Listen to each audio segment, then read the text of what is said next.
000 Slovákov má chronické choroby. V nemocniciach pre nich nie je miesto a tak ležia v domovoch a hospicoch, kde musia platiť stovky eur za ošetrenie. Po mesiacoch kritiky navrhla ministerka Zvolenská riešenie. Odborníci ale tvrdia, že dlhodobo chorý možno vôbec nepomôže.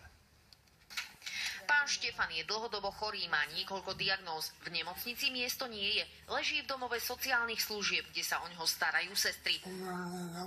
Takíto pacienti potrebujú starostlivosť roky. Na Slovensku je ich vyše 30 000. V domovoch dostávajú rovnaké ošetrenie ako v nemocnici. Napriek tomu tu musia za výkony platiť. Prečo? Domovy sociálnych služieb nie sú poskytovateľom zdravotnej starostlivosti. Opakovala pár mesiacov ministerka. Po vlne kritiky prišla s návrhom. Peniaze na zopár typov ošetrení budú dostávať aj ľudia v domovoch. Je tu však háčik. Jej zlepšovák možno chorým neprinesie nič. Poisťovne totiž k ničomu nezaviazal. Poisťovne to nebudú mať zakázané preplácať. Inými slovami, na dlhodobo chorých môžu kašľať aj ďalej. A stále to bude v súlade so zákonom. Vyjadrujeme obavu, že výkony nebudú preplácané. Prečo ste dali do zákona slovíčko môžu a nemusia?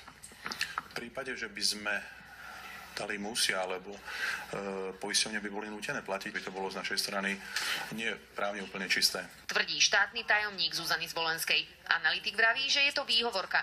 To, čo poisťovne musia zaplatiť, určuje práve ministerstvo. Keď napíšete do zákona, že niečo je predmetom úhrady zo zdravotného poistenia, tak to predmetom úhrady zo zdravotného poistenia je. No a Zvolenskej rezort rozhodol, že ošetrenie v domovoch tam jednoducho nebude. Výsledok? Títo chorí ľudia potrebujú ročne 22 miliónov na ošetrenie. Nedostanú ich. A to napriek tomu, že poisťovňam minulý rok zostalo z našich odvodov 90 miliónov, ktoré si nazvali ziskom. Barbora Demešová, televízia Markíza.